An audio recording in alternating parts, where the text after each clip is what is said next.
Let's mic news at 9। नमस्कार, आप सुन रहे हैं लेट्स माइक न्यूज 9। पाकिस्तान में पानी की कमी के बीच भारत पर सिंधु जल रोकने के आरोप लगाए जा रहे हैं। हालांकि विशेषज्ञों का कहना है कि भारत सिंधु जल संधि के तहत अपने हिस्से के पानी का ही बेहतर उपयोग करने के लिए शाहपुर कंडी बांध और चेनाब ब्यास परियोजनाओं जैसे इंफ्रास्ट्रक्चर विकसित कर रहा है। इनका उद्देश्य पाकिस्तान के हिस्से का पानी रोकना नहीं, बल्कि पहले से अप्रयुक्त भारतीय हिस्से का उपयोग करना है। वहीं विश्लेषकों के अनुसार पाकिस्तान का जल संकट उसकी अपनी चुनौतियों से जुड़ा है, जिनमें पर्याप्त जलाशयों की कमी, बांधों में गाद भरना और जल प्रबंधन की कमजोर व्यवस्था शामिल है। हाल के वर्षों में पानी से जुड़ी परियोजनाओं के बजट में कटौती को भी संकट का एक कारण माना जा रहा है। भारत की ओर से इन परियोजनाओं को संधि के दायरे में बताया जा रहा है। चाय आयात प्रक्रियाओं को सख्त करने के भारत के कदम के बाद नेपाल अब अपने चाय उत्पाद की गुणवत्ता सुधारने और नए बाजारों की तलाश पर जोर दे रहा है।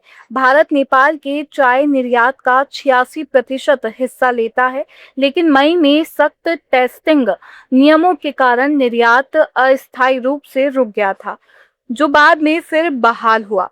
सरकार की टास्क फोर्स ने चीन, पाकिस्तान, अमेरिका और यूरोप जैसे वैकल्पिक बाजारों की ओर रुख करने की सिफारिश की है।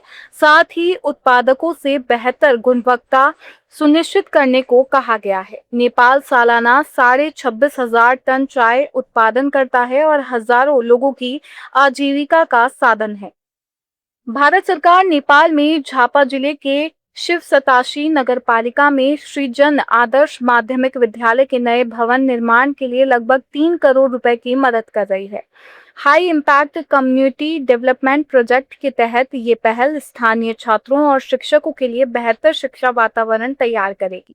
शिलान्यास समारोह में भारतीय दूतावास के प्रतिनिधि और स्थानीय अधिकारियों ने हिस्सा लिया, जो दोनों देशों के बीच शिक्षा और समुदाय विकास क्षेत्र में चल रहे सहयोग की बानगी है। ये परियोजना नेपाल में शिक्षा सुविधाओं को मजबूत करने की दिशा में एक महत्वपूर्ण कदम मानी जा रही है।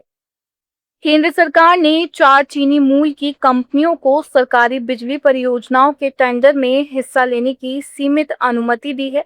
वित्त मंत्रालय के 24 जून के आदेश के मुताबिक ये छूट केवल 2 साल के लिए और विशेष शर्तों के साथ दी गई है। अनुमति सिर्फ उन कंपनियों को मिली है जिनकी मैन्युफैक्चरिंग यूनिट भारत में है और जो पहले से बिजली क्षेत्र में काम कर रही है। ये फैसला ऐसे समय में आया है जब देश में बढ़ती बिजली मांग को पूरा करने के लिए बड़े पैमाने पर ट्रांसमिशन नेटवर्क, सब स्टेशन और नवीनीकरणीय ऊर्जा परियोजनाओं का विस्तार किया जा रहा है। इसी जरूरत को देखते हुए बिजली मंत्रालय ने जनवरी 2026 में वित्त मंत्रालय से इन कंपनियों को राहत देने का अनुरोध किया था। भारत ने जून महीने में रूस से कच्चे तेल के आयात का नया रिकॉर्ड बनाया। जून में औसतन 23.5 लाख बैरल प्रतिदिन कच्चा तेल खरीदा, जो पूरे महीने में करीब 7.5 करोड़ बैरल रहा। इसी बीच एक और अहम घटनाक्रम सामने आया। भारत ने रूस को गैसोलीन यानी पेट्रोल की खेप निर्यात की है। रूस से आयात किए गए कच्चे तेल को भारतीय रिफाइनरियों में प्रोसेस करने के बाद लगभग 60,000 मीट्रिक टन गैसोलीन रूस भेजा गया। रिपोर्ट्स के अनुसार यूक्रेन के हमलों से रूस की कई ऑयल रिफाइनरियां प्रभावित हुई है, जिससे उनकी रिफाइनिंग क्षमता में कमी आई है और ईंधन की मांग पूरी करने के लिए रूस को आयात का सहारा लेना पड़ रहा है। इसी वजह से भारत से पेट्रोल की खरीद की गई है। रूस आने वाले समय में हर महीने लगभग 4 लाख मीट्रिक टन गैसोलीन आयात करने की योजना बना रहा है, जिसमें भारत प्रमुख आपूर्तिकर्ताओं में शामिल है।